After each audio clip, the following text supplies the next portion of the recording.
Hello everyone, welcome back to my channel. देख रहे हैं आप प्रज्ञा चौधरी के व्लॉग्स। पसंद आए तो लाइक, शेयर एंड सब्सक्राइब।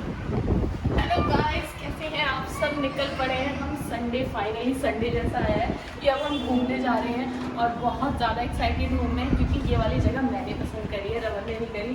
पता नहीं रमन क्या सोच रहा होगी, कैसी जगह होगी, पर बहुत अच्छी होने वाली है।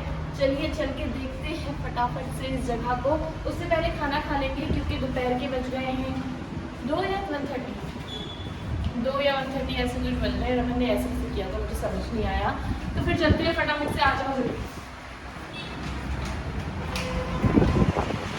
अब मेरे एक्साइटमेंट का रीज़न पता है क्या है? वो है ये मौसम। सॉरी, मेरी शूज़ आ गए। ये मौसम मिल चुका है इधर। बहुत दिन बाद कोची में इतना अच्छा मौसम हुआ है, मतलब मेरा तो दिल पिघल पिघल के आ रहा है बहुत ज़्यादा। गाइस, आज हम लंच करने आए हैं बोल्गाटी आइलैंड होटल एंड पैलेस, और यहाँ पर बहुत ही अच्छी वाइब है। दिखाती हूँ मैं आपको अंदर जाके। तो ये जो होटल है ये हमारे घर से भी दिखता है, लेकिन बीच में पानी है तो यहाँ के लिए रास्ता दूसरा है। और अभी हम जा रहे हैं रेस्टोरेंट की तरफ, क्योंकि बहुत तेज़ भूख लगी है। खाना खा के फिर अपनी जर्नी को कंटिन्यू करेंगे। बहुत ही खूबसूरत जगह है ये, क्योंकि ये एक आइलैंड है, बिल्कुल बैक वाटर्स के बराबर में ये बना हुआ है, और बहुत ही बड़ी प्रॉपर्टी है ये। मतलब जहाँ देखो वहीं पेड़ पौधे, और बहुत बड़ा एरिया इन्होंने कवर करके इस प्रॉपर्टी को बनाया है। तो गाइस, अब हम आ चुके हैं कुछ खाने पीने के लिए, और हम आए हैं एक बड़ी ही ऑसम सी जगह, बिल्कुल मरीन ड्राइव के जो ऑपोजिट साइड है वहाँ है, जो घर से दिखती है उधर आए हैं। और इस जगह का नाम है बोल्गाटी आइलैंड। बहुत ही रमन इधर आ जा, डंडी गिर रही है। तो जो बिल्कुल घर के सामने से जगह दिखती है वो है ये जगह। तो हमने सोचा कि यहाँ का फूड टेस्ट कर लेते हैं कैसा है। और इधर पार्टीज़ भी बहुत होती हैं, तो कभी पार्टी में भी आना हुआ तो पहले से एक अंदाज़ा हो जाएगा कि लोकेशन कैसी है, आने लायक है या नहीं। और बहुत सुंदर लोकेशन है, पक्का से आने लायक है। ये पीछे रेस्टोरेंट है, जाते हैं और ट्राई करते हैं यहाँ का क्विजीन।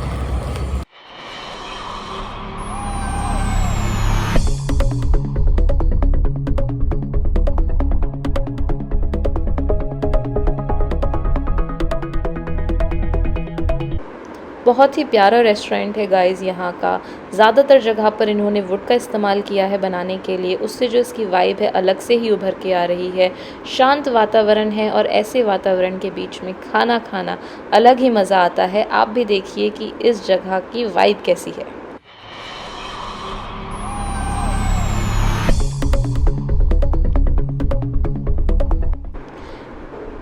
खाना खा लिया है गाइस, और बहुत ही स्वादिष्ट खाना था।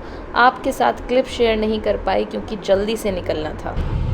निकल पड़े हैं गाइस। और सबसे गलत बात मेरी आज कि मुझे हेड वॉश करना था, पर मैंने आलस मान लिया। मैंने कहा आके करूँगी, क्योंकि हेयर ऑयल भी लगाना है मुझे, तो आके हेड वॉश करूँगी। आज तो आपको मेरे पूरे दिन ऐसे ही चिपके हुए बाल दिखने वाले हैं। Please bear with it. कोई बात नहीं, चलता है ऐसे तो। जब जल्दबाजी होती है, दिन एक ही होता है, घंटे कम होते हैं और काम बहुत सारे। अब आप देखो आगे का नज़ारा कितना प्यारा हो गया है बारिश में। और ये ब्रिज आपने मेरी बहुत सारी वीडियोस में देखा होगा। जब एयरपोर्ट जाते हैं तो भी इसी रास्ते से जाते हैं, मतलब इसी ब्रिज से होते हुए। और आज हम जा रहे हैं वाइपिन आइलैंड, और यहाँ पे भी हम इसी रास्ते से होते हुए जाएंगे। इस रास्ते में बहुत सारी सुंदर सुंदर जगहें हैं रुकने के लिए, देखने के लिए। धीरे धीरे हम एक्सप्लोर करने लग रहे हैं और सारी जगह ढूंढ के निकालने वाले हैं। अपने बिल्कुल सामने आप ये जो फेरी देख रहे हैं गाइस, ये बहुत काम की फेरी है, क्योंकि इस पे गाड़ियाँ भी चढ़ सकती हैं। यानी कि एक जगह से दूसरी जगह अगर आप अपनी कार लेके जाना चाहते हैं तो आप इस फेरी से जा सकते हैं आराम से। मेरे ख्याल से 6 to 7 गाड़ियाँ अकोमोडेट हो जाती होंगी इस फेरी पे। कभी हम ये भी ट्राई करेंगे जल्दी। तो जैसे ही हम लंच करके निकले गाइस, वैसे ही बारिश शुरू हो गई। अभी तो बारिश धीरे है, पर सामने के बादल देख के मैं आराम से बता सकती हूँ कि आगे हमें बहुत तेज़ बारिश मिलने वाली है। थोड़ा सा शूट करने में परेशानी होगी गाड़ी के अंदर बैठे हुए, पर मैं कोशिश करूँगी कि वाइपर चलते रहें और मैं आपको सुंदर नज़ारे दिखाती रहूँ। अचानक से चलते चलते मुझे ये बहुत सारी बोट्स एक साथ लगी हुई दिखी, और मैं एकदम से इनको कैप्चर करना चाहती थी। फटाफट से मैंने कैमरा निकाला और इनको आप लोगों के लिए कैप्चर किया। आप भी देखो कि कितनी प्यारी लग रही हैं, एक लाइन में बिल्कुल सिमेट्री में लगी हुई बोट्स। तो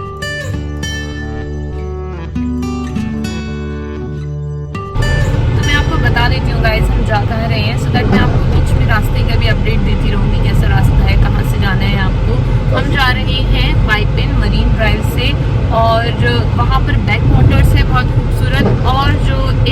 बीच है यहाँ का कोची का, चिरई बीच, वो भी वहीं पड़ता है।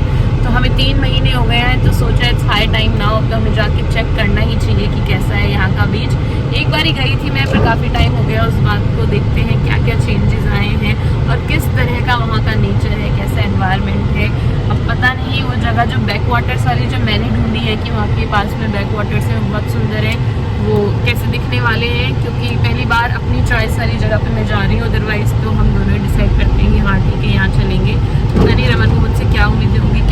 तो क्या लगता है रमन, तुझे जो जगह मैंने चुनी है वो कैसी रहेगी? अच्छी रहेगी या फिर अमेजिंग लगेगी? अमेजिंग होगी। फोटोज में तो अच्छी लग रही है। अच्छा, पिक्चर्स देख ली है तूने कब देखी? मैं जिन्हें रुका हूँ ना कोची को पता है यार, बस अच्छा, जब तू कोची में रुका है तब तूने फोटो देखी थी? फोटो नहीं, मतलब मैं गया हूँ ना यार, वाइपिन तो गया हूँ मैं। बैक वाटर्स गए? आ जाऊँगा तेरे साथ। तो अच्छी लगेगी। चलो देखते हैं गाइस कैसी रहती है जगह। कोची की मुझे एक बात बहुत पसंद है गाइस, वो ये है कि यहाँ पे चाहे कितनी भी तेज़ बारिश आ जाए, आंधी तूफान आ जाए, पर यहाँ पर जो लोग हैं उनका काम बिल्कुल भी नहीं रुकता है। अगर उनके वर्किंग आवर्स हैं तो वो बाहर निकलेंगे और अपना काम करेंगे, चाहे रेनकोट पहनना पड़े, चाहे अम्ब्रेला लेना पड़े। और हमें देखो, इतनी बारिश वाली जगह पर रहते हैं और हमारे घर में एक छाता तक नहीं है। या तो हमें आदत ही नहीं है बारिश में निकलने की, और अगर निकलते हैं तो गाड़ी से निकलते हैं। पर यहाँ के लोग बहुत मेहनती हैं। अगर उनके पास गाड़ी नहीं है तो चाहे पैदल हो, चाहे बाइक स्कूटर पर हो, वो अपना काम कभी नहीं रोकेंगे, निरंतर लगे रहेंगे।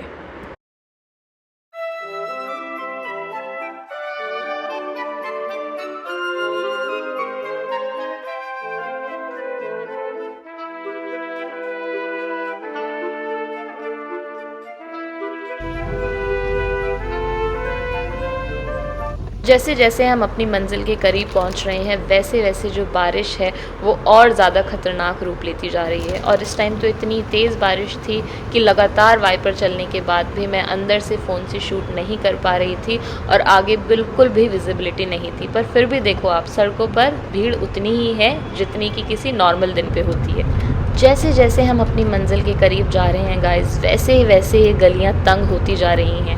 और अब तो मैं श्योर भी नहीं हूँ कि हम गाड़ी से वहाँ तक पहुँच पाएंगे या नहीं, क्योंकि इतनी पतली और संकरी हो चुकी हैं इस टाइम पर ये गलियाँ कि हमारे पास अब कोई और ऑप्शन भी नहीं है। अगर हम वहाँ नहीं पहुँच पाए तो मेरा प्लान तो पूरी तरह से फेल हो जाएगा, क्योंकि 2 व्हीलर भी नहीं है हमारे पास।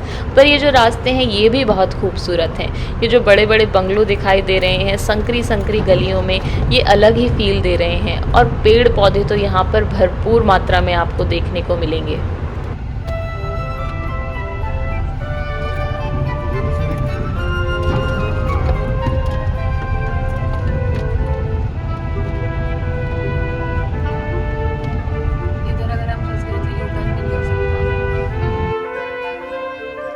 उन गलियों ने हमें बैक वाटर्स के रास्ते पर निकाल तो दिया है गाइस, पर ये भी वो लोकेशन नहीं है जो मैं देख के आई थी और जो मेरे प्लान में है। बहुत जल्दी हम वहाँ पर पहुँचने वाले हैं, बस आप बने रहिएगा। और ये जो नज़ारे हैं ये कम नहीं बल्कि और ज़्यादा खूबसूरत होने वाले हैं, क्योंकि आज मौसम हम पर कुछ ज़्यादा ही मेहरबान है। थोड़ी देर के लिए गाइस अब आप इस शांत वातावरण को फील करो और नेचर की आवाज़ को सुनो।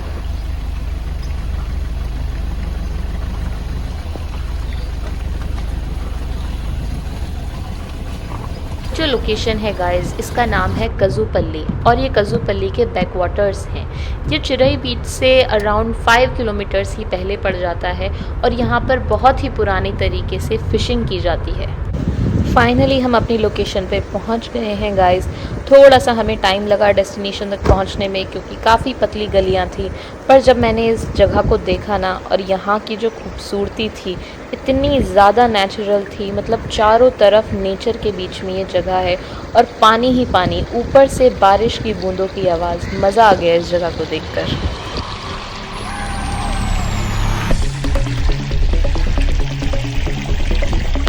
So guys, this is the place जो मैंने देखा था, सर्च किया बड़ी मुश्किलों से, और बिल्कुल अनटच्ड जगह है ये, बहुत ही खूबसूरत है। बारिश हो रही है, थोड़ी सी ये गड़बड़ हो गई। बारिश, अगर ऐसा मौसम रहे पर बारिश रुक जाए तो यहाँ पे बहुत देर तक रुका जा सकता है। अब मैं आपको दिखाती हूँ यहाँ के थोड़े सिनेमैटिक व्यूज़।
इस जगह को, इसकी खूबसूरती को शब्दों में बयां बिल्कुल भी नहीं किया जा सकता।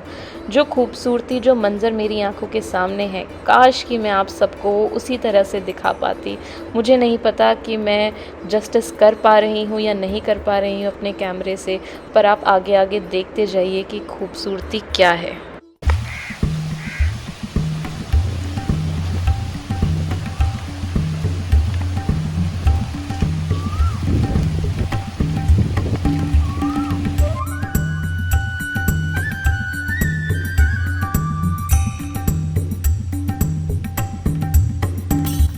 नहीं बिल्कुल भी नहीं। उसको पकड़ा दे। नहीं नहीं नहीं, नो नो नो क्यों भाई? नहीं पागल है, तू पकड़ ले, ला मुझे देना, मैं लूंगी। नो नो नो नो आया। ऐसी पकड़ना है? हमें कुछ छोटे बच्चे मिले गाइस और वो क्रैब के साथ खेल रहे थे या पता नहीं क्या, बाद में उसको पका के खाएंगे, पर लैंग्वेज बैरियर की वजह से हम समझ नहीं पाए।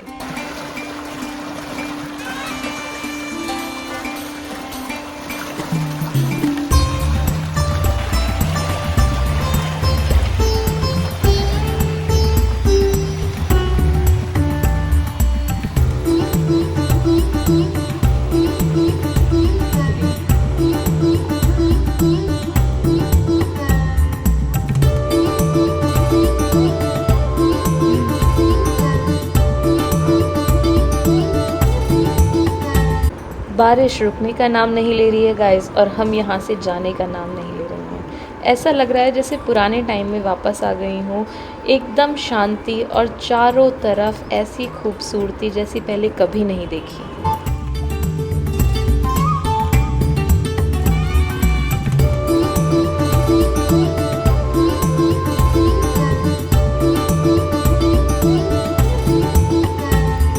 इन कच्चे मकानों पर लगे ये सूखे पत्ते और ये कच्चे मकान शहर की भीड़ भाड़ और ऊंची ऊंची बिल्डिंगों से तो कहीं गुना अच्छे हैं।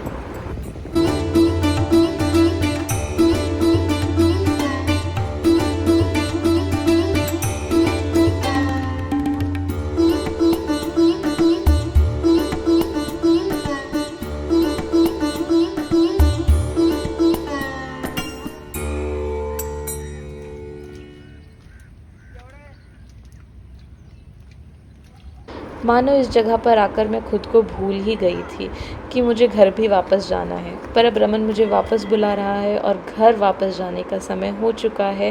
काश कि मैं भी यहीं कच्चे मकान में से कोई एक मकान लेके यहीं रह जाती हमेशा के लिए, पर ऐसा तो नहीं हो सकता। ज़िंदगी में और भी काम होते हैं, वो भी देखने होते हैं। अब चलते हैं हम घर की ओर, लेकिन उससे पहले एक छोटा सा काम और है। ये जो छोटे बच्चे हैं यहाँ पर, ये हमें फ़िशिंग नेट से फ़िश निकालते हुए दिखाना चाहते हैं, तो देखते हैं कि हम वो देख पाते हैं फ़िश या नहीं।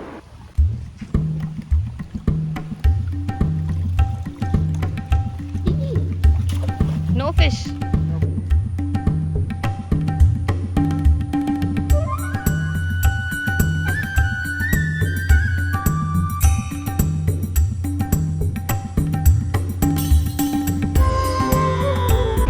बच्चों ने कोशिश तो पूरी की, पर मछली जाल में नहीं फंसी।